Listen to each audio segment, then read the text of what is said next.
आइए हम लोग आज के अपने मनन की तरफ आगे बढ़ेंगे और इन दिनों में हम लोग अपोस्टल्स क्रीड यानी कि प्रेषितांसा मत अंगीकार यानी कि प्रेरितों का विश्वास उस पैसेज पे स्टडी कर रहे हैं।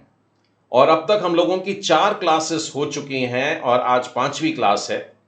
और पहली 4 क्लासेस में हमने केवल पहला ही वाक्य स्टडी कर पाया कि मैं विश्वास करता हूं सर्वशक्तिमान परमेश्वर पिता पर जो स्वर्ग और पृथ्वी का सिरजनहार है।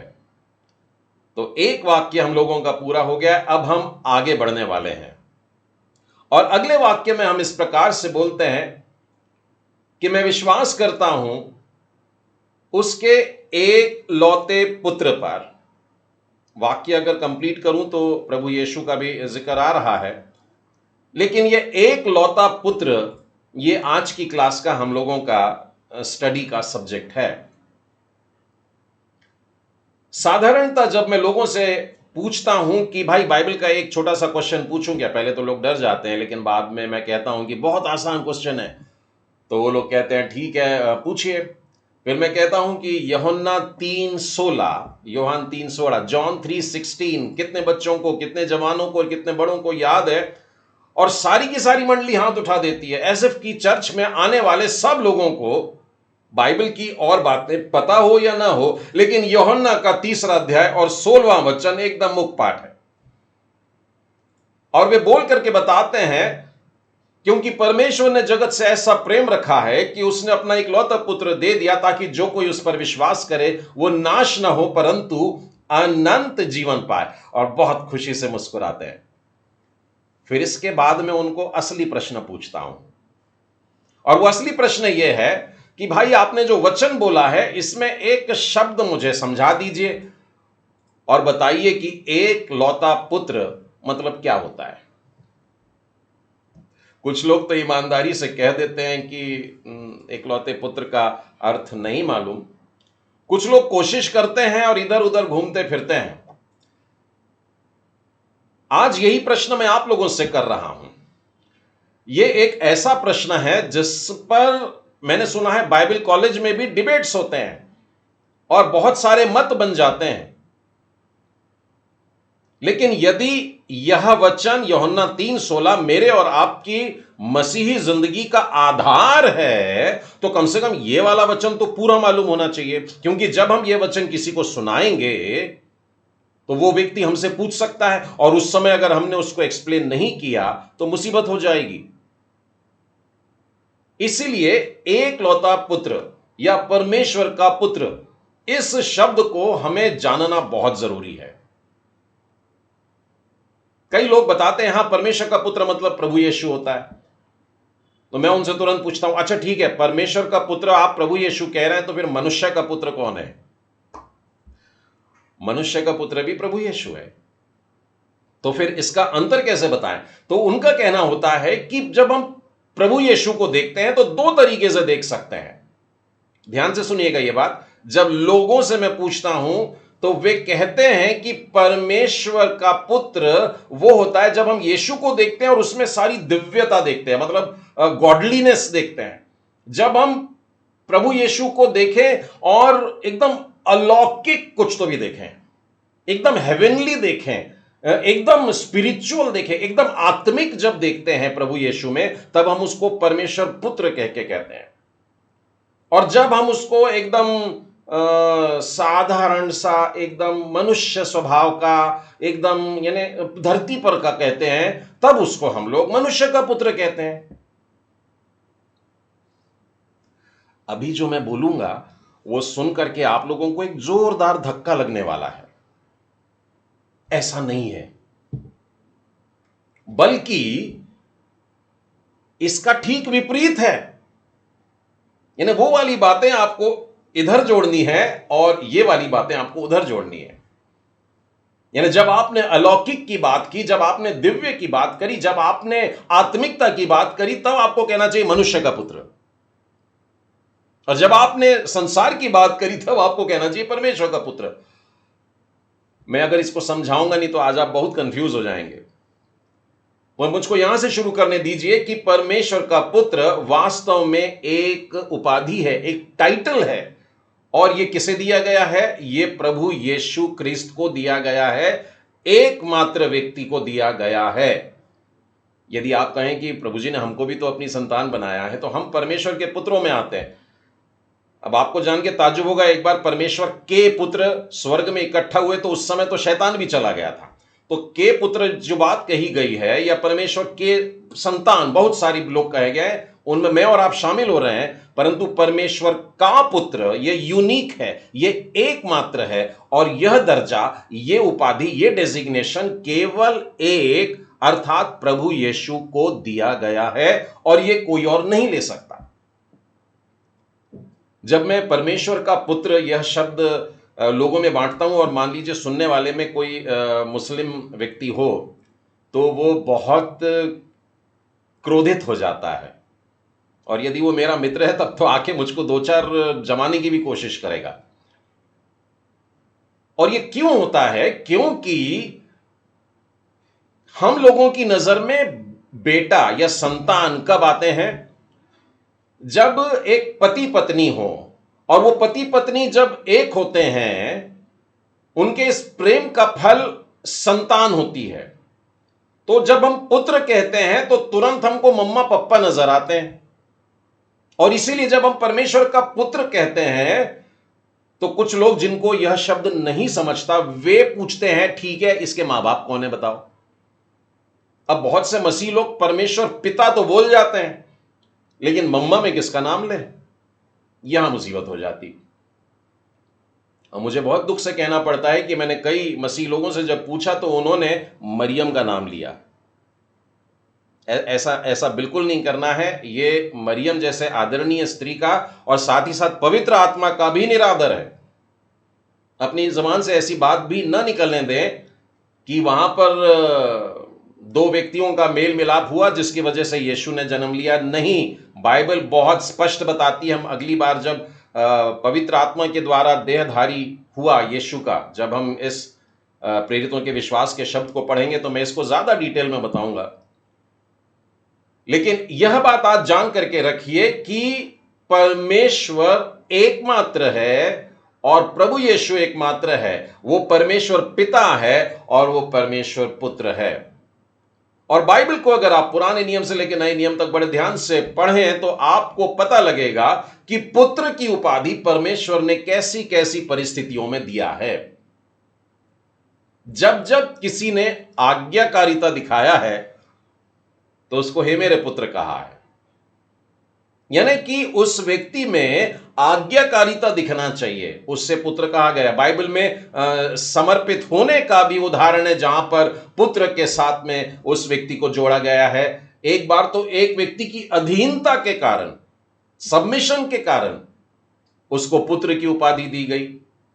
तो ये सारी बातें जो मनुष्यों के समझ में आ रही है, उसके कारण पुत्र की उपाधि दी जा रही है। पर किसको? परमेश्वर उसको इस तरीके से पुकार रहा है। लेकिन देखिए, परमेश्वर का पुत्र, मैं बार बार बता रहा हूं, परमेश्वर का पुत्र, यह डेजिग्नेशन केवल प्रभु यीशु को ही दिया गया है।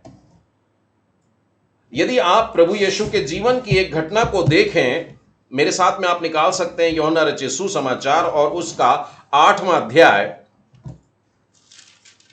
और उसके 31वें वचन के आगे, जहां पर प्रभु यीशु कुछ यहूदियों के साथ में बातें कर रहे हैं और वे उनसे कह रहे हैं, यदि तुम मेरे वचन में बने रहोगे तो सचमुच मेरे चेले ठहरोगे। यहूदी लोग सुन रहे हैं। उसके बाद में उन्होंने कहा, तुम सत्य को जानोगे। प्रभु यीशु अपने बारे में खुद कह रहे थे, तुम सत्य को जानोगे और सत्य तुम्हें स्वतंत्र करेगा। वो बौखला गए और यहूदी लोग बोल रहे हैं, हम तो अब्राहम के वंश के हैं। बड़ी ऊंची जाति बता रहे हैं, अब्राहम के वंश के हैं और कभी किसी के दास नहीं हुए। तो फिर तो क्यों कहता है कि हम स्वतंत्र हो जाएंगे? ये लोगों ने इस बात का इनकार किया। अब वो सारी बातें चलती आ रही हैं, प्रभु यीशु उनको बताते जा रहे हैं कि तुम अब भी बंधन में हो। और एक बार तो प्रभु यीशु को इतना मुखर होना पड़ता है, मुंह खोल करके बोलना पड़ता है कि तुम, 44वें वचन के पास देखो, वो यहूदियों से कह रहे हैं, तुम अपने पिता शैतान से हो। यहूदी लोग अपने आप को अब्बा अब्राहम के बच्चे बता रहे थे। यहूदी लोग परमेश्वर का नाम सीधा नहीं लेते और इसलिए उन्होंने अपने एक खास हजरत इब्राहिम का नाम लिया, उसको अब्बा बनाया है और उसको कहते हैं हम अब्राहम के बच्चे हैं। लेकिन उनकी हरकतें बताती है कि तुम अब भी शैतानी काम कर रहे हो, इसीलिए तुम में शैतान का रूप दिखाई देता है। यदि अब्राहम के संतान होते तो विश्वास भी करते और कर्मों में भी करते, तो फिर अब्राहम के बच्चे कहलाते। लेकिन तुम में ऐसी कोई बात नहीं है, तुम अपने पिता शैतान से हो और अपने पिता की लालसाओं को पूरा करना चाहते हो। वो झूठ बोलते हैं और झूठ का पिता कौन है? शैतान है। और इसीलिए प्रभु यीशु ने उनको शैतान के संतानों में से बोल दिया। अभी भी वो छोड़ नहीं रहे हैं, वो कॉन्वर्सेशन बहुत आगे बढ़ जाता है। तब आगे चल करके देखिए 58वें वचन में प्रभु यीशु सीधे सीधे कहते हैं, यीशु ने उनसे कहा, मैं तुमसे सच सच कहता हूं कि इससे पहले कि अब्राहम उत्पन्न हुआ, इससे पहले कि अब्राहम उत्पन्न हुआ, मैं हूं। प्रभु यीशु ने अपनी उत्पत्ति ये आज से 2000 साल पहले की नहीं बताई। हमें लगता है कि यूसुफ और मरियम वो नासरत से निकलकर बैतलहम जाते हैं और बैतलहम में उसके जनने के दिन पूरे होते और वहां पर यीशु पैदा हुआ। परंतु यीशु स्वयं कहते हैं कि अब्राहम था उससे भी पहले मैं हुआ। बहुत से मसीह लोग कहां ठोकर खाते हैं वो भी बताता हूं मैं आपको। इब्रानियों की पत्री निकालिएगा और उसका पहला अध्याय 5वें वचन के आगे,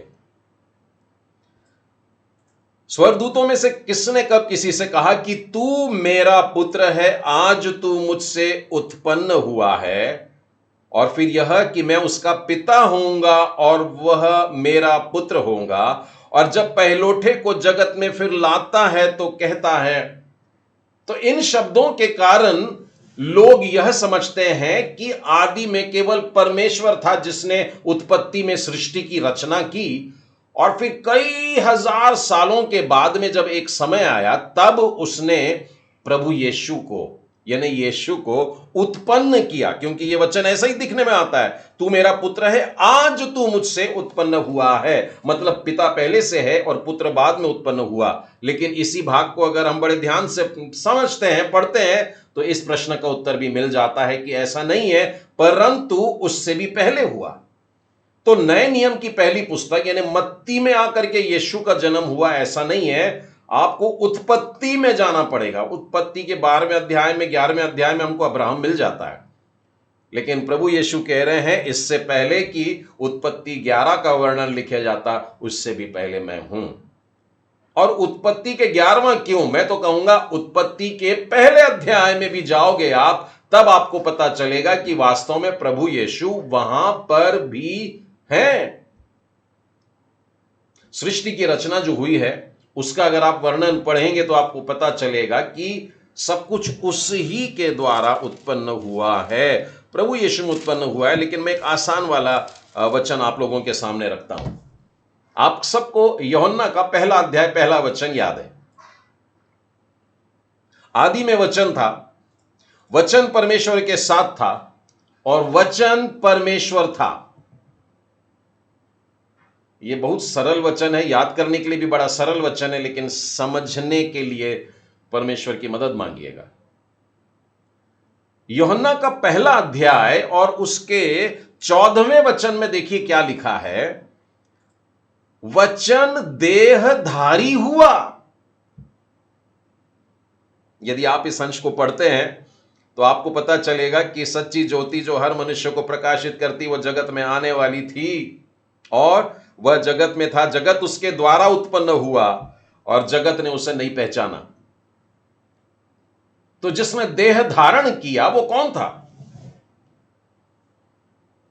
सब जानते हैं, मैं जानता हूं, आप जानते हैं। यह देह धारण की बात जब कही जा रही है वो प्रभु यीशु के लिए कही जा रही है। तो वचन देहधारी हुआ मतलब वचन प्रभु यीशु बना। ठीक है, अब वचन अगर प्रभु यीशु है तो मैं यूहन्ना 1:1 फिर से पढ़ना चाहूंगा। ठीक है, अब की बार जहां जहां पर वचन है उस जगह पर मैं क्या शब्द डालूंगा? प्रभु यीशु। आदि में प्रभु यीशु थे और प्रभु यीशु परमेश्वर के साथ थे और प्रभु यीशु परमेश्वर है। ठीक है, तो अब एक नया कंसेप्ट आपके सामने आ रहा है। अब तक हम परमेश्वर पिता को देख रहे थे, लेकिन उसी के साथ साथ along with God the Father there is God the Son। परमेश्वर पिता के साथ उसी समय परमेश्वर पिता जब दिख रहे हैं, उसी समय परमेश्वर पुत्र भी हमें नजर आ रहा है। ये बाइबल के वचनों को अगर हमने सरलता से पढ़ें और प्रभु की सहायता मांगे तो समझ में आ जाता है। ठीक है, तो कब से देखूं मैं प्रभु जी को? मरियम और यूसुफ के समय से नहीं, अब्राहम के समय से नहीं, उससे भी पहले से, और आदम और हव्वा के पहले से, उससे भी पहले से। सृष्टि की रचना होने की थी उससे भी पहले, जब केवल परमेश्वर है। और यहां पर हम देखते हैं आज ही में वचन था, वचन परमेश्वर के साथ था, वचन परमेश्वर था और वचन देहधारी हुआ और वो प्रभु यीशु बन करके मेरे और आपके साथ में आया है। तो इस बात को मन में रखें। मैं एक बात और आप लोगों को बताना चाहूंगा कि परमेश्वर ने तो इज़राइल को भी अपना बेटा बोला है। मेरे साथ में होशे की पुस्तक और उसका 11वां अध्याय निकालें। 11वां अध्याय और उसके पहले वचन में यह बात लिखी हुई है कि जब इज़राइल बालक था, हम लोगों को लगता है अभी 50 साल पहले ही इज़राइल बना है, लेकिन परमेश्वर देखिए कब से प्रेम करता है। जब से इज़राइल बालक था तब मैंने उससे प्रेम किया और अपने पुत्र को मिस्र से बुलाया। परमेश्वर ने अपने बेटे को मिस्र से बुलाया, तो परमेश्वर ने इस्राएल को भी बोला है। मैंने आपको पहले भी बताया है कि जो समर्पित है, जो आत्मिक है, जो उसके अधीन है, जो उसके आज्ञाकारी है, परमेश्वर आज भी ऐसों को अपना पुत्र बनाता है। एक वचन निर्गमन में से भी पढ़ लेते हैं। निर्गमन का 4वां अध्याय निकालें और उसका 22वां वचन। वहां पर यूं लिखा है, और तू फिरौन से कहना, यहोवा यूं कहता है कि इस्राएल मेरा पुत्र वरन मेरा जेठा है, मेरा पहलौठा है। ऐसा करके उसने इस्राएल से प्रेम किया है। आज यही प्रेम मुझे और आपको चाहिए। यूहन्ना रचित सुसमाचार उसका 1 अध्याय और उसका 12वां वचन कहता है कि जितनों ने उस पर विश्वास किया, प्रभु यीशु पर, उसने उन्हें परमेश्वर की संतान होने का अधिकार दे दिया। हम लोग परमेश्वर के बेटे बेटियां, हम लोग परमेश्वर के पुत्र। इस प्रकार का अधिकार कब? जब हम आज्ञाकारी होते हैं, जब हम विश्वासी होते हैं, जब हम उसको अपना जीवन समर्पित कर देते हैं, हैंडओवर कर देते हैं, कमिट कर देते हैं, पूरी तरह से समर्पण जब अपना हो जाता है, उसकी अधीनता को स्वीकार करते हैं, तो हम भी उसके परिवार में शामिल हो जाते हैं। तो हम देखते हैं कि परमेश्वर का पुत्र शब्द हमें तो धरती से चिपकाता है ना, ये बातों से कर रहा है। प्रभु यीशु ने अपने जीवन काल में यह शब्द को कई बार सुना। परमेश्वर पिता ने प्रभु यीशु को अपना पुत्र कह करके पुकारा है। मैं आपके सामने लूका रचित सुसमाचार और उसके 3 अध्याय में लेकर चलता हूं। लूका का 3 अध्याय, और यहां पर प्रभु यीशु का बपतिस्मे का वर्णन यहां पर दिया हुआ है। और आप जानते हैं कि प्रभु यीशु ने जब बपतिस्मा लिया था और यरदन नदी में वे थे और यूहन्ना के साथ में खड़े थे, और उस समय यूहन्ना की गवाही है कि मैंने देखा कि स्वर्ग खुल गया। जब सब लोगों ने बपतिस्मा लिया और यीशु ने भी बपतिस्मा लेकर प्रार्थना कर रहे थे, तो आकाश खुल गया और पवित्र आत्मा शारीरिक रूप से कबूतर के समान उस पर उतरा।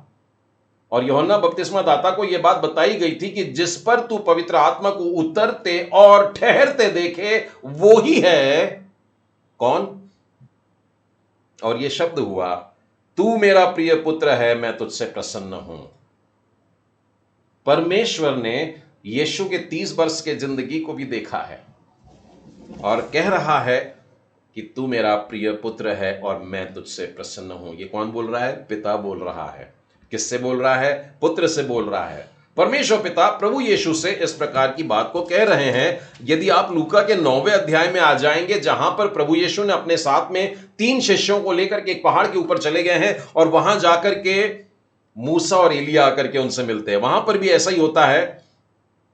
एक बादल उनको आकर के छा लेता है, तब उस बादल में से यह शब्द निकला, यह मेरा पुत्र है और मेरा चुना हुआ है, इसकी सुनो। तो पहला वाला वाक्य जब हम सुनते तो ऐसा लगता है परमेश्वर ने पुत्र से बात किया, लेकिन इस लूका के 9वें अध्याय में हम पढ़ते हैं कि परमेश्वर ने यीशु के पुत्र होने की बात को शिष्यों से कहा है, दूसरों से कहा, लोगों से कहा है। कई बार परमेश्वर ने इसी रीति से पुराने नियम में भी प्रकट किया है। दानियल की पुस्तक उसके 3रे अध्याय में आपको मालूम है, जब ये तीनों को, जिन्होंने मूर्ति के सामने सर झुकाने से इनकार कर दिया था, जब उनको फर्नेस में डाल दिया गया, आग की भट्टी को 7 गुना भड़का के उसमें डाल दिया गया, फेंकने वाले भी जल करके झुलस करके मर गए, लेकिन राजा कहता है मैंने तो 3 को डाला था, ये चौथा कौन दिख रहा है? और तो और उनके बंधन भी खुल गए और वे वहां मजे से घूमते फिर रहे नजर आ रहे हैं, आपस में बातचीत कर रहे हैं, ऐसा लग रहा है। और चौथे वाले के लिए वो एक शब्द कहते हैं, और चौथे वाले का रूप जो है वो ईश्वर के पुत्र के समान, परमेश्वर के पुत्र के समान दिख रहा है। कितनी अद्भुत बात कि परमेश्वर का पुत्र हम समझ रहे थे नए नियम की बात है, लेकिन पुराने नियम में हमने उत्पत्ति में देखा, निर्गमन में देखा, दानियल की पुस्तक, भविष्यवक्ताओं की पुस्तक में देखा, तो ये शब्द नया नहीं है कि यीशु ने लेकर आया, लेकिन परमेश्वर लगातार इजराइल को भी इस प्रकार से बताता रहा था। लेकिन अब प्रभु यीशु को इस तरीके से पुकारने के बाद, परमेश्वर की गवाही लोगों के बीच में हो जाने के बाद कि ये मेरा प्रिय पुत्र है, ऐसे भी समय आए जब प्रभु यीशु ने भी स्वयं बोले हैं। लूका का 22वां अध्याय निकालिएगा और उसके, बहुत लंबा चैप्टर है, 70वां वचन देखें। प्रभु यीशु को पकड़वाए जाने के बाद में महासभा के सामने पेशी चल रही है और तब उन लोग पूछते हैं, तो क्या तू परमेश्वर का पुत्र है?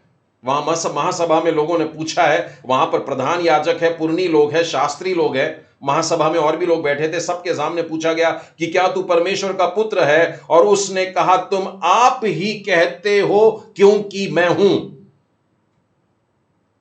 तो यीशु ने परमेश्वर का पुत्र होने से इस बात से इनकार नहीं किया। और भी बहुत सी घटनाएं हैं, लेकिन मैं आपको एक उदाहरण मनुष्यों के द्वारा कहा जाने का बताता हूं। मेरे साथ में निकालिएगा मत्ती रचित सुसमाचार उसके 14वें अध्याय में, और यहां पर आप देखेंगे कि 5000 को खिलाने के बाद प्रभु यीशु अपने शिष्यों को बोलते हैं, नाव पर चढ़ जाओ, दूसरी तरफ चलो, मैं आता हूं। और फिर जब वे जाते रहते हैं, नाव खेते रहते हैं, रात हो जाती, आधी रात हो जाती, वो खेते ही रह रहे हैं, दूसरी तरफ पहुंच ही नहीं पा रहे हैं। और ऐसा होता है कि प्रभु यीशु रात के चौथे पहर झील पर चलते चलते, बड़ी सुबह सुबह प्रभु यीशु पानी पर चलते हुए आ रहे हैं। और फिर आपको मालूम है, पतरस बोलता है, मैं भी चलूं क्या पानी पर? वो कूदता है बाहर और उसके बाद वो डूबने लगता है और फिर प्रभु उसको बचा लेते हैं। इसके बाद में पतरस को फटकार लगती है और फिर वे नाव में आने को होते हैं। लिखा है, जब वे नाव पर चढ़ गए तो हवा थम गई। इस पर उन्होंने जो नाव पर थे, अगर हम मान के चलते हैं कि 12 के 12 चेले उसी नाव में जा रहे थे, तो पतरस बाहर आ गया था, यीशु के साथ चलता हुआ आ रहा था, तो अभी 11 चेले उस नाव में खड़े बैठे। लिखा है, जो उस नाव पर थे उससे दंडवत करके कहते हैं, सचमुच तू परमेश्वर का पुत्र है। यीशु को देख करके क्या बोल रहे हैं? सचमुच तू परमेश्वर का पुत्र है। अभी पतरस बाजू में खड़े थे, नहीं क्या? तो 16वें अध्याय में आइए, बस एक अध्याय आगे जाएंगे और देखिए वहां पर क्या लिखा है। प्रभु यीशु पूछ रहे हैं, लोग मेरे बारे में क्या कहते हैं? इनफैक्ट प्रश्न यह था कि लोग मनुष्य के पुत्र के बारे में क्या कहते हैं। और किसी ने कहा यूहन्ना बपतिस्मा देने वाला, तब तक उसका सर काट दिया गया था। उसमें से कुछ लोगों ने कहा एलिया कहते हैं, कुछ यिर्मयाह कहते हैं, अलग अलग नाम लेते हैं। परंतु यीशु ने कहा, ठीक है, लोगों को कहने दो, पर तुम क्या कहते हो? आज ये प्रश्न मुझसे और आपसे पूछ रहा है प्रभु यीशु, तुम क्या कहते हो? हम लोगों ने गुड फ्राइडे मनाया, ईस्टर मनाया और न जाने कितने सारे त्योहार आते हैं, सब मनाते हैं, लेकिन प्रभु यीशु पूछ रहे हैं, क्या तुमने मेरे को पहचाना? क्या तुम परमेश्वर का मेमना देखते हो जब गुड फ्राइडे मनाते हो? क्या तुम परमेश्वर का पुत्र देखते हो जब तुम पुनरुत्थान का दिन मनाते हो? तुम मुझको क्या कहते हो? शमौन पतरस ने उत्तर दिया कि आप तो जीवते परमेश्वर के पुत्र मसीह हैं। पतरस जो उस समय वहां पर यीशु के साथ था, नाव पर जितने लोग थे उन्होंने तो स्वीकार कर लिया था, लेकिन अब शमौन पतरस भी कह रहा है तू जीवते परमेश्वर का पुत्र मसीह है। जिसने बपतिस्मा दिया था उसने भी तो कहा था, वो भी देख लेते हैं। यूहन्ना रचित सुसमाचार और उसके पहले अध्याय में आइए। यूहन्ना रचित सुसमाचार उसका पहला अध्याय और उसके 34वें वचन में देखिए, 33 भी पढ़ लेता हूं। मैं तो उसे पहचानता नहीं था, परंतु जिसने मुझे जल से बपतिस्मा देने को भेजा उसी ने मुझसे कहा था, जिस पर तू पवित्र आत्मा को उतरते देखे और ठहरते देखे वही पवित्र आत्मा से बपतिस्मा देने वाला है। और मैंने देखा। गवाही के शब्द देखिए ऐसे होते हैं, वर्णन किया और मैंने देखा है, मेरी आंखों से देखा है, मैं इस घटना का चश्मदीद गवाह हूं। इसे झुटलाया नहीं जा सकता। 34वां वचन कहता है मैंने देखा और गवाही दी कि यही परमेश्वर का पुत्र है। जब दूर से आते हुए देखा था ना, तब वहां पर लिखा है कि 29वां वचन देखिए, यूहन्ना बपतिस्मा दाता ने यीशु को दूर से अपनी ओर आते हुए देख करके कहा, देखो परमेश्वर का मेमना जो जगत का पाप उठा ले जाता है। लेकिन जब परमेश्वर ने पवित्र आत्मा के चिन्ह के द्वारा इस बात को रिवील किया, तब उसने कहा यह तो परमेश्वर का पुत्र है। मैं और आप प्रभु यीशु को अलग अलग तरीके से जानते हैं, अलग अलग तरीके से पुकारते हैं, लेकिन प्रभु यीशु आज पूछ रहे हैं कि तू मुझे क्या कहता है? क्या आज हम कह पाएंगे कि हे प्रभु यीशु आप परमेश्वर के पुत्र हैं? यह हमने जान लिया आज। और यह बात कैसे रिवील होगी? जब तक पवित्र आत्मा स्पष्ट ना करे इस बात को समझना कठिन है। इसलिए प्रभु के सामने अपने घुटनों पर आकर के पवित्र आत्मा की सहायता मांगना है, जैसे यूहन्ना को चिन्ह मिला और उसने स्वीकार किया। यदि आप लूका रचित सुसमाचार के पहले अध्याय में देखें तो वहां पर जिब्राइल है और जिब्राइल गया हुआ है मरियम से मिलने के लिए, और वहां पर आप देखेंगे कि उसने भी ऐसा ही कहा है। मरियम ने स्वर्गदूत से कहा यह कैसे होगा, मैं तो पुरुष को जानती नहीं। स्वर्गदूत ने उससे उत्तर दिया, पवित्र आत्मा तुझ पर उतरेगा और परम प्रधान की सामर्थ तुझ पर छाया करेगी, इसलिए वह पवित्र जो उत्पन्न होने वाला है परमेश्वर का पुत्र कहलाएगा। कितना स्पष्ट, कितना सरल, कितना अच्छे से, यानी बिल्कुल कठिन से कठिन बात जो हमें लगती है वो बड़ी आसानी से एक स्वर्गदूत के द्वारा परमेश्वर ने एक स्त्री की शंका को दूर करने के लिए नहीं, परंतु मेरी और आपकी शंकाओं को भी दूर करने के लिए स्पष्ट कह दिया कि इस कारण से वो परमेश्वर का पुत्र कहलाएगा। अब इसके बाद हम लोगों के मन में ऐसे विचार और ऐसी बातें नहीं आना चाहिए कि क्या वो सच में परमेश्वर का पुत्र है, या परमेश्वर का पुत्र होने का मतलब क्या है। यहां पर जिब्राइल ने स्पष्ट कर दिया है कि यह कारण है जिसकी वजह से वह परमेश्वर का पुत्र है, ऐसा कहलाएगा। वरना बाइबल में तो हम लोगों को ऐसे ऐसे उदाहरण मिलते हैं जहां पर शैतान ने भी यीशु को परमेश्वर का पुत्र कहा।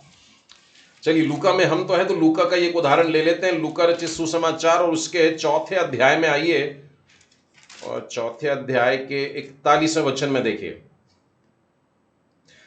40वें वचन में कहता है, सूरज डूबते समय जिन जिन के यहां लोग नाना प्रकार की बीमारियों में पड़े हुए थे वे सब उनके पास लाने लगे। यीशु के पास में ला रहे बीमारों को, और उसने एक एक पर हाथ रखकर उन्हें चंगा किया। हर एक को उसने छुआ। देखिए परमेश्वर का पुत्र है, हर एक को उसने चंगा किया। और दुष्ट आत्माएं भी चिल्लाती हुई, और क्या चिल्ला रही थी, यह कहती हुई निकल गई, तू परमेश्वर का पुत्र है। प्रभु यीशु उस समय भी उनको डांट रहे थे, लिखा है, पर वह उनको डांटता था और बोलने नहीं देता था, क्योंकि वे जानती थी कि वह मसीह है। यदि आप मरकुस की पुस्तक खोलेंगे, उसके 3 अध्याय में भी यही वाली घटना लिखी हुई है, लेकिन मैं आपको मरकुस में 5वां अध्याय खोलने के लिए बोलता हूं, जहां पर एक व्यक्ति है जिसके अंदर दुष्ट आत्माएं हैं। और एक व्यक्ति के अंदर कितनी दुष्ट आत्माएं हो सकती है, सोचिए, हजारों की संख्या में उसके ऊपर दुष्ट आत्माएं सवार हो चुकी हैं। और हाँ, 6वें वचन में लिखा हुआ है, मैं पूरी घटना नहीं बता रहा, आपको मालूम है कि प्रभु यीशु उस टापू पर जाते हैं, नाव में बैठ के जाते हैं, और वो कब्र में से निकल करके दौड़ करके आता है, पत्थरों को लेके आता है, चिल्लाता हुआ चिंघाड़ता हुआ आता है, लहूलुहान ने खुद को भी मार देता था और कोई उसके पास जाने से यानी हिम्मत नहीं करता था। अब वो आता है, 6वें वचन में लिखा है, वह यीशु को दूर से देखकर दौड़ा। देखिए, शैतान प्रभु यीशु को दूर से पहचान जाता है। कई लोग इस प्रकार की प्रार्थना करवाना चाहते हैं कि ब्रदर हमारे घर में शैतान ने कुछ कर दिया है, प्रेयर कर दो। कुछ लोगों की प्रेयर रिक्वेस्ट आती है, ब्रदर शैतान का पंजा हमारे परिवार के हर एक जन पर है, प्रेयर कर दो। किसी का कहना है श्रापों ने हमारे परिवार को जकड़ के रखा है, प्रेयर कर दो। एक आसान तरीका बताता हूं शैतान से बचने के लिए। ये शैतान अगर दूर से ही देख लेगा कि आपके घर में यीशु रहता है तो वो हिम्मत नहीं करेगा। वह यीशु को दूरी से देखकर दौड़ा, पर दौड़ करके क्या मारने के लिए नहीं आया। पत्थर लेके उठा जरूर होगा, लेकिन जैसे ही देखा, दूर से ही देख लिया यीशु है, और वो अपने घुटनों पर गिर गया, दंडवत किया, लिखा है प्रणाम किया। दूसरे ट्रांसलेशन में देखेंगे तो औंधा मुंह गिर गया। शैतान प्रभु यीशु के सामने खड़ा नहीं रह सकता। मैं और आप शैतान को जब भी देखें तो यीशु को सामने खड़ा कर देना, तो शैतान वैसे ही आपके सामने, प्रभु यीशु के सामने घुटने टेक देगा। लेकिन वो प्रणाम करते हुए देखिए ऊंचे शब्द से चिल्ला कर बोल रहा है, पूरी एरिया में गूंज गई है आवाज। और वो क्या गूंज रही है आवाज? हे यीशु, परम प्रधान परमेश्वर के पुत्र। उसके आगे भी और कुछ बहुत सी बातें कह रहा है, लेकिन देखिए शैतान और दुष्ट आत्माएं भी, चाहे वो बड़ी संख्या में क्यों ना हो, 2000 भी क्यों ना हो, और सेना क्यों ना हो दुष्ट आत्माओं की, लेकिन यीशु के परमेश्वर के पुत्र होने इस नाम से थर्राते हैं। अगली बार जब आप यीशु को परमेश्वर का पुत्र बोले तो थोड़ा भय रखकर बोल सकेंगे? क्या आपके अंदर एक प्रकार का भय आएगा कि मैं किसको पुकार रहा हूं, मैं किसके पास अपनी विनती भेज रहा हूं, मैं किसके नाम से अपनी दुआएं मांगता हूं? हमारी प्रार्थना का आखिरी वाक्य होता है यीशु के नाम से आमीन। परमेश्वर का पुत्र। थर्राते हैं शैतान। शैतान बहुत शक्तिशाली है, बताऊं मैं आपको, और मनुष्यों को तो खदेड़ डालेगा। बड़े बड़े राजाओं के अंदर बैठ करके देश के देश पलट डालता है, लेकिन जिसके पास यीशु है उसको वो हाथ भी नहीं लगा सकता है, क्योंकि यीशु परमेश्वर का पुत्र है, और ये शैतान जानता है। मैंने बहुत सारी बातें परमेश्वर के पुत्र के बारे में कही। मैं थोड़ा सा समय लेकर के मनुष्य के पुत्र के बारे में भी आप लोगों को बता देना चाहता हूं, क्योंकि मैंने आरंभ में आपसे कहा था कि परमेश्वर का पुत्र धरती से चिपककर और मनुष्य का पुत्र स्वर्गिक है ना। मेरे साथ में निकालिएगा मरकुस की इंजील और उसका 13वां अध्याय 24वें वचन के आगे अगर आप देखते हैं तो लिखा हुआ है, उन दिनों में उस क्लेश के बाद सूरज अंधेरा हो जाएगा, चंद्रमा प्रकाश न देगा, आकाश के तारागण गिरने लगेंगे, आकाश की शक्तियां हिलाई जाएंगी। आपकी जानकारी के लिए यही सब अभी चलेगा या चलने पर शुरू हो गया है। तब लोग बड़ी सामर्थ्य से और महिमा के साथ बादलों पर किसे आता देखेंगे? अंदाज लगाइए ना। अगर आपने बाइबल नहीं खोली है तो अंदाज लगाइए कि बादलों पर कौन आ रहा है, बड़ी सामर्थ के साथ कौन आ रहा है, स्वर्गदूतों के दल के साथ में, सेना के साथ में कौन चला आ रहा है? तो बाइबल बताती है मनुष्य का पुत्र आ रहा है। मनुष्य का पुत्र। अब हमको पता लगता है कि कितना अलौकिक है। 14वां अध्याय निकालिए, मरकुस में ही रहिएगा, उसका 14वां अध्याय और उसके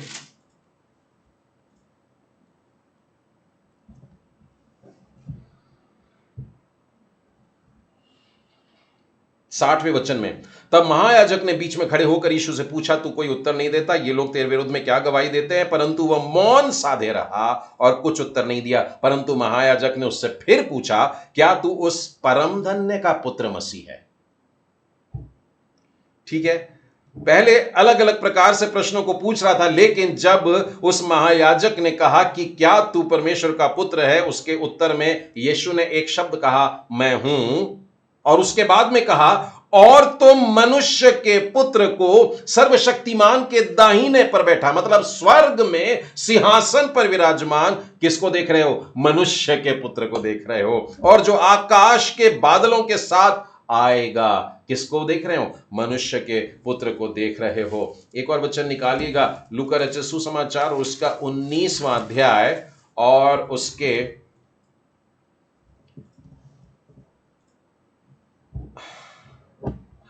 8वें वचन के आगे। जक्कई की कहानी है, और जक्कई की कहानी हम लोगों को पूरी मालूम है, नहीं क्या?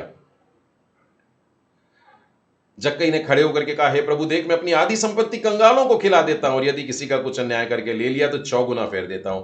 तब यीशु ने उससे कहा, आज इस घर में उद्धार आया है, इसलिए कि यह भी अब्राहम का पुत्र है, क्योंकि मनुष्य का पुत्र, कौन?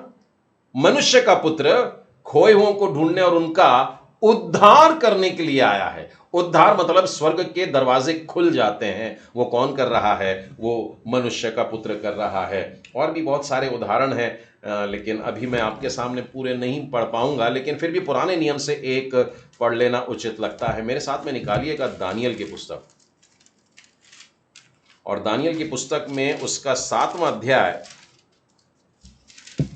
और उसके 9वें वचन के आगे देखिए।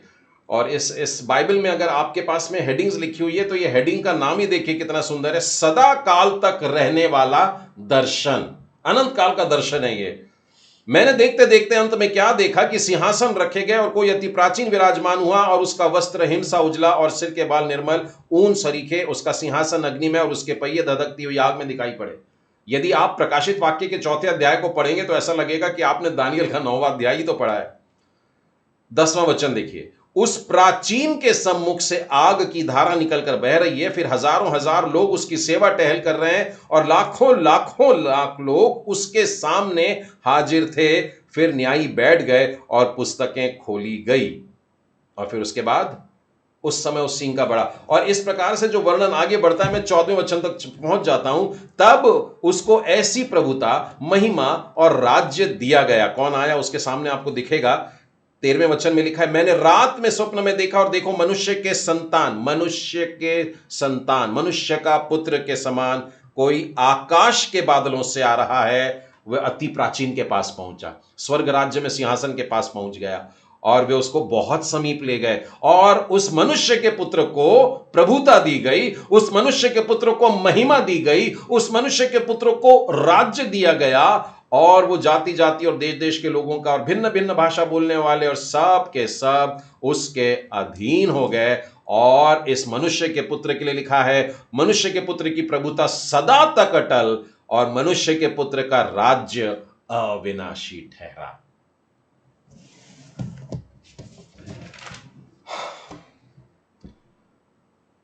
मनुष्य के पुत्र के बारे में आज मैं इतना ही बता रहा हूं, लेकिन वापस मैं अपने विषय पर आ रहा हूं, परमेश्वर का पुत्र। मैं जब जवानों के बीच में एक बार इस प्रश्न को किया था, तो उस जवान ने बड़े सुंदर तरीके से ट्रिनिटी को समझा रहा था, और उन्होंने एक ट्रायंगल बनाया, और ट्रायंगल में उन्होंने इस तरीके का त्रिकोण बनाया, और त्रिकोण में ऊपर लिखा परमेश्वर का पुत्र, परमेश्वर पिता, परमेश्वर पुत्र, परमेश्वर पवित्र आत्मा। तो इस ट्रायंगल में ऊपर गॉड द फादर और नीचे में गॉड द सन और गॉड द होली स्पिरिट। तब उसी के एक मित्र ने पूछ लिया कि एक प्रश्न है कि आपने पुत्र को और पवित्र आत्मा को ट्रायंगल में नीचे दिखाया है, मतलब परमेश्वर पिता ऊपर है क्या? मतलब इनसे बड़े हैं क्या? वैसे तो इस प्रश्न का उत्तर मैंने आपको यूहन्ना 1:1 से ही दे दिया है कि तीनों बराबरी में है।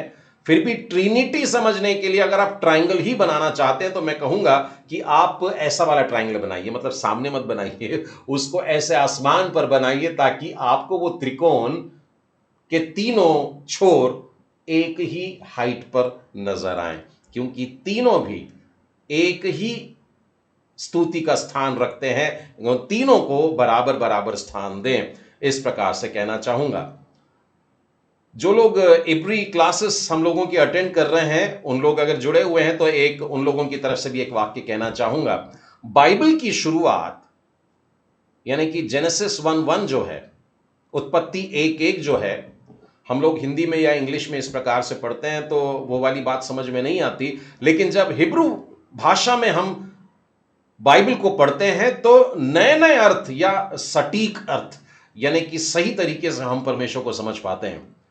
तो पहला वाला जो वचन है वो कहता है बेरेशीत बारा एलोहिम एत हाशमाइम वे एत हाआरेत्स। और ये 7 शब्दों का पहला वचन जो है इसकी शुरुआत आलेफ से नहीं होती। अगर आलेफ से शुरू होती तो परमेश्वर पिता मानो अपने आप को ऊंचा बना रहा है, लेकिन परमेश्वर पिता ने बेथ से शुरू किया, ब से शुरू किया। बेथ मतलब बेन, बेन का मतलब होता है बेटा। तो उसने पहला अक्षर बाइबल का जो लिखा वो यीशु लिख दिया है, प्रभु यीशु, परमेश्वर का पुत्र। बाइबल की शुरुआत कहां से होती है? तो प्रभु यीशु के नाम से होती है। तो नए नियम में प्रभु यीशु मिलता है, ऐसा मत सोचिएगा। उसके बाद में उसका दूसरा जो अक्षर है वो है रेश, बेरेशीत। तो रेश आता है, और रेश मतलब रूआ, मतलब पवित्र आत्मा। पहला अक्षर प्रभु यीशु, दूसरा अक्षर पवित्र आत्मा, और तीसरा अक्षर जो मिलता है वो है अलेफ,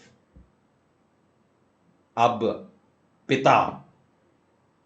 तो हम पहले 3 अक्षरों में ही ट्रिनिटी देख लेते हैं। और यदि उसके बाद का शब्द आप देखते हैं 12, मतलब कि क्रिएटेड, उत्पन्न किया, बनाया, उसमें यही 3 अक्षर हैं, बस केवल यही 3 अक्षर, और वो भी इसी ऑर्डर में है कि प्रभु यीशु और पवित्र आत्मा और परमेश्वर पिता।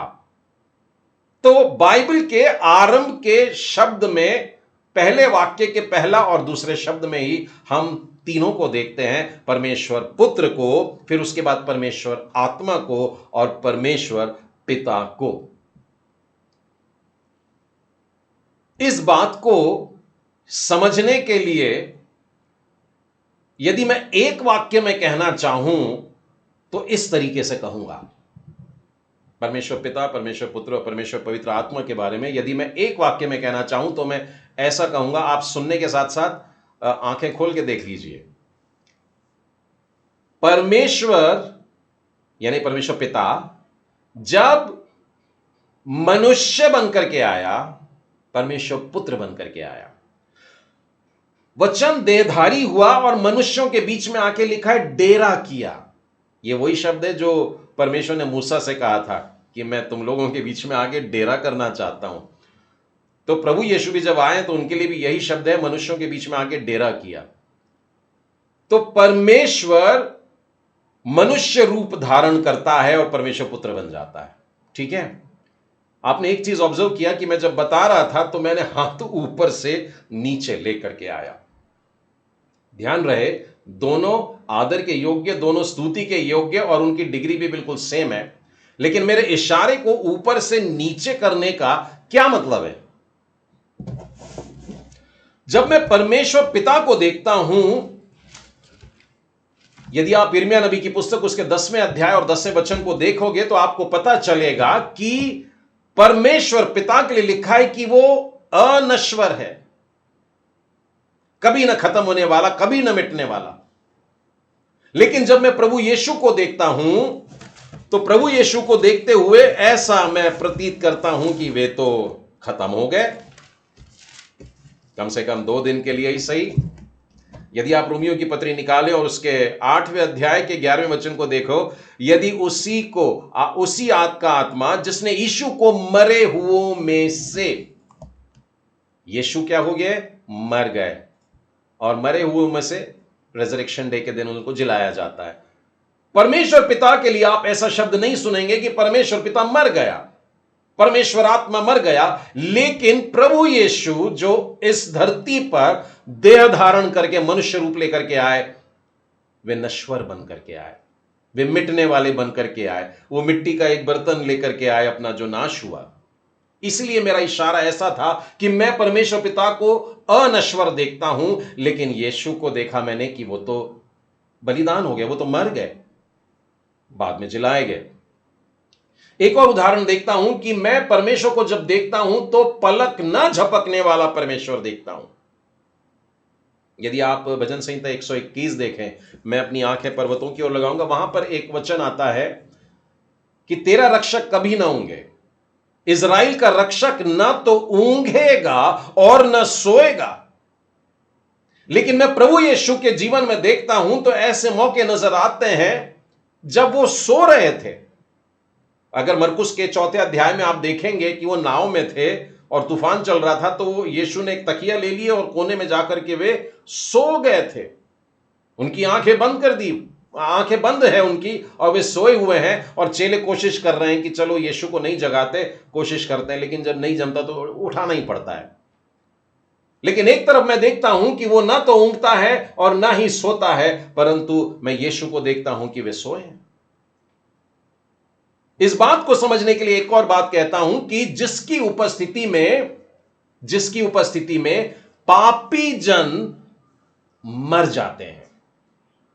यशायाह नबी की पुस्तक और उसके 6वें अध्याय में, वहां पर वैसे यशायाह नबी है, और यशायाह नबी पापी तो नहीं थे, परंतु उन्होंने इस बात को स्वीकार किया कि मैं अशुद्ध ओंठ वाला मनुष्य हूं और मैं अशुद्ध लोगों के बीच में रहता हूं, मैं पापी हूं। और वो कहते हैं मैं मिट गया। जो ही परमेश्वर के सिंहासन के दर्शन हो रहे हैं, वो कह रहा है कि मैं नाश हुआ जा रहा हूं, मैं खत्म हो जाऊंगा। लेकिन अगर आप प्रभु यीशु मसीह को देखते हैं तो आप देखेंगे कि वो तो पापियों का दोस्त कहलाता है। मत्ती रचित सुसमाचार 9वां अध्याय 11वें वचन में देखिए, और लूका के 19वें अध्याय में देखिए। जब यीशु जक्कई के घर चले गए तो कुछ धर्मी लोगों को बड़ी परेशानी हो रही थी कि अगर ये परमेश्वर होता तो पापियों से दूर रहता, लेकिन वो परमेश्वर पुत्र है, इसीलिए जक्कई के घर में गया, जक्कई के घर में ठहरा, जक्कई के घर के साथ में, लोगों के साथ में मिला। वहां पर संभव है, जैसे हम बच्चों को सिखाते हैं, वहां खाना पीना भी किया होगा। लेकिन मुख्य बात यह है कि उसका उठना बैठना ऐसे लोगों के बीच में था कि लोगों ने यीशु के ऊपर उंगलियां उठानी शुरू कर दी। एक बार और ऐसा ही हुआ कि यीशु एक स्त्री के लिए, जब वहां बात चल रही थी और लोगों ने कहा कि यदि ये परमेश्वर का जन होता तो जान जाता कि कैसी स्त्री से बात कर रहा है। लेकिन प्रभु यीशु पापियों के साथ में भी गले मिलने वाले हैं। और सिर्फ पापी ही क्यों, धर्मी लोगों को देखिए। धर्मी व्यक्ति भी परमेश्वर को नहीं देख सकता। मैंने ऊपर हाथ रखा है परमेश्वर पिता की तरफ। एक धर्मी व्यक्ति भी अगर है तो वो परमेश्वर पिता को नहीं देख सकता। निर्गमन की पुस्तक और उसके 33वें अध्याय और 20वें वचन में देखिए क्या लिखा है। मूसा ने परमेश्वर से आग्रह किया था, प्रभु जी मैं आपको एक बार देखना चाहता हूं, कैसे दिखते हैं आप, जरा दिखा दीजिए ना, आपका चेहरा कैसा है। तब ये 33वें अध्याय 20वें वचन में परमेश्वर ने कहा था, मेरा चेहरा तू देख नहीं सकता, इसलिए एक काम कर, तू चट्टान की आड़ में वहां जाकर के घुस जा, मैं यहां से जाऊंगा और जब मैं पार निकलूं तब मेरी पीठ को देख लेना, परंतु मेरे चेहरे को मत देखना, नहीं तो भस्म हो जाएगा। तो जो परमेश्वर से बात करने के योग्य बन चुका था, इजरायली लोग तो पहाड़ के पास भी ना आए, 70 पुरनिये थोड़े आकर के वापस, हारून और यहोशू भी कुछ दूर आए लेकिन उनको भी वापस। लेकिन बादल को चीरता हुआ मूसा पहुंचा था, मूसा को भी परमेश्वर ने अपना चेहरा नहीं दिखाया। जिस रात प्रभु यीशु पकड़वाए गए, उसके चेहरे की तरफ लोगों ने सिर्फ देखा ही नहीं, चांटे लगाए। महायाजक से वो बात ही कर रहे थे कि एक छोटा सा प्यादा लिखा है वहां पर, छोटा सैनिक आया और यीशु को तड़ाल से मार दिया। यानी परमेश्वर पिता के साथ तो हम आंख से आंख नहीं मिला सकते, लेकिन यीशु के साथ में, परमेश्वर के पुत्र के साथ में लोगों ने न जाने क्या क्या किया। आंखों की बात आई है तो देखो, आंखों पर पट्टी बांधी थी, बाद में उन्होंने आंखों पर पट्टी बांधी और उसको घूंसे पे घूंसे मारे जा रहे थे और बोल रहे थे मजाक करते, बता किसने मारा। प्रभु यीशु मसीह के चेहरे पर थूके, लोगों ने थूक दिए। परमेश्वर पुत्र कितना कितना इंसल्ट कर जाते हैं कभी कभी हम लोग अपने प्रभु का। यदि मैं परमेश्वर पिता को देखता हूं तो उसे एक अदृश्य परमेश्वर के रूप में देखता हूं। यह 1 तिमोथी और उसके पहले अध्याय और 17वें वचन में पढ़ सकते हैं आप। यदि आप यूहन्ना के पहले अध्याय और 18वें वचन में देखें, वहां पर भी लिखा हुआ है, परमेश्वर को कभी किसी ने नहीं देखा। यीशु कह रहे हैं, ये परमेश्वर पिता के लिए कह रहे हैं ये, कि उसको कभी भी किसी ने नहीं देखा। लेकिन यीशु के लिए बहुत सारे उदाहरण है, लेकिन वो रेजरेक्शन संडे के दिन जो घटना सुनाई गई, बंद कमरे में प्रभु यीशु आ जाते हैं और अपने शिष्यों से मिलते हैं। वहां थोमा नहीं था, वहां जितने भी लोग थे सबने उसे देखा और खुश हो गए। और जब थोमा लौटता है तो वे बड़े आनंद से बताते हैं, यीशु को हमने देख लिया। परमेश्वर पिता अदृश्य है, परमेश्वर पुत्र दिखते हैं, और सिर्फ दिखते ही नहीं है। थोमा ने जब कहा मैं विश्वास नहीं करता, और क्या विश्वास करने के लिए चाह कंडीशन रख दिया उसने, जब तक मैं उसके छेद में आर पार हाथ नहीं डाल दूंगा, जब तक उसके पसली में ऐसा उंगली डाल करके नहीं देख लूंगा छेद, तब तक मैं विश्वास नहीं करूंगा। वो अदृश्य परमेश्वर है, लेकिन परमेश्वर पुत्र जो है वो तो अपने घावों को भी देखने देता है। बोले थोमा देख, ये घाव मैंने तेरे लिए सहे हैं, तू उंगली डाल करके देख ले इसमें, तू यहां भी हाथ डाल करके देख ले, पर अविश्वासी नहीं होना।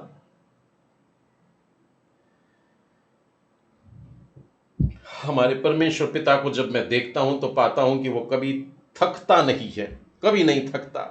यदि आप यशायाह नबी की पुस्तक और उसका 40वां अध्याय और 28वां वचन देखेंगे तो वहां पर इस बात का वर्णन है, he doesn't get very, he never gets tired. परमेश्वर पिता कभी कार्य कर रहे हैं और कर रहे हैं और कर रहे हैं, और वो बोल करके बोलते अभी मैं थक गया। 7वें दिन का विश्राम इसलिए नहीं था कि परमेश्वर थक गए थे और इसलिए उन्होंने विश्राम किया, वो तो पवित्रवार के कारण विश्राम किया। लेकिन जब मैं प्रभु यीशु को देखता हूं, 3-4 उदाहरण है यदि आप सुसमाचार में देखें। एक जो सबसे सरल वाला है बताना चाहूंगा, यूहन्ना के 4थे अध्याय में शिष्यों के साथ निकल के आए, दोपहर का समय हो गया, थक गए हैं, लंबा रास्ता चल करके आ रहे हैं, क्योंकि सामरिया में से होकर के जाना था अपने नगर, लेकिन यहां से जा रहे हैं और भरी धूप है, और लिखा है वहां पर कुआं दिखा, तो कुएं के पास में वहां लिखा है यीशु ठहर गए या बैठ गए। लेकिन शिष्यों ने सोचा कि यहां बैठ के आराम नहीं करेंगे, हम तो जाकर के कुछ खाने पीने का प्रबंध करके आते हैं, और वो लोग निकल गए, लेकिन यीशु वहां पर बैठ गए। एक और उदाहरण बताना चाहूंगा परमेश्वर पिता के लिए, कि जब मैं परमेश्वर पिता को देखता हूं तो वो बड़ा भय योग्य लगता है। निर्गमन की पुस्तक निकालिएगा, एक उदाहरण मिल जाएगा उससे आपको। निर्गमन की पुस्तक उसका 20वां अध्याय, 10 आज्ञाओं वाला चैप्टर है ये, और उसके 18वें वचन में देखिए क्या लिखा है, सब लोग गर्जन और बिजली और नरसिंगे के शब्द सुनते और धुआं उठते हुए पर्वत को देख रहे, और देख के कांप गए और दूर खड़े हो गए। अभी तो केवल पर्वत को ही देखा है, पर्वत जिसके कारण थरथरा रहा है, पर्वत जिसके कारण डोल रहा है, अभी तो उसको नहीं देखा। पर्वत की सिचुएशन देखकर, वो अग्नि देखकर, वो बिजलियां देखकर, वो गड़गड़ाहट सुन करके ही लोग डर गए, और वो बोलते हैं कि मूसा से कह रहे हैं कि तू ही भैया हमसे बात कर, हम उसके पास में नहीं जा सकते, हम अगर गए तो बड़ी मुसीबत हो जाएगी, बड़ा डर लग रहा है हमको, हम पास में नहीं आते। लेकिन अगर आप प्रभु यीशु को यानी कि परमेश्वर पुत्र को अगर आप देखते हैं तो आपको क्या लगता है? ऐसा लगता है कि दौड़कर उसके पास में जाओ और उससे गले लग जाओ, क्योंकि यीशु बड़ा प्यारा लगता है।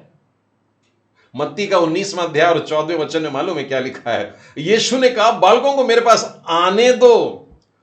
हुआ यह था कि बच्चे आ रहे थे और चेलों ने उनको रोक दिया। यीशु उस समय शायद बहुत थके हुए थे, और चेलों को लगा कि नहीं, जीसस नीड्स रेस्ट, उनको आराम करने दो। लेकिन बच्चे और बच्चों के माँ बाप लालायित थे, क्योंकि परमेश्वर इतना प्यारा है कि उसके पास दौड़ के जाने की इच्छा हुई। परमेश्वर पुत्र यीशु।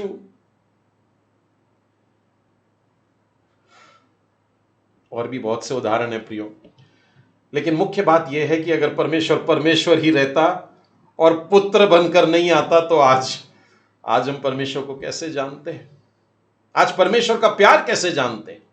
यूहन्ना 3:16 कहता है परमेश्वर पिता ने सारे जगत से प्रेम किया और परमेश्वर पुत्र को भेज दिया कि सारे जहां के लिए कुर्बानी दे दे, बलिदान दे दे, ताकि जो कोई उस पर विश्वास करे वो नाश न हो परंतु अनंत जीवन पाए। आइए हम लोग प्रार्थना करें।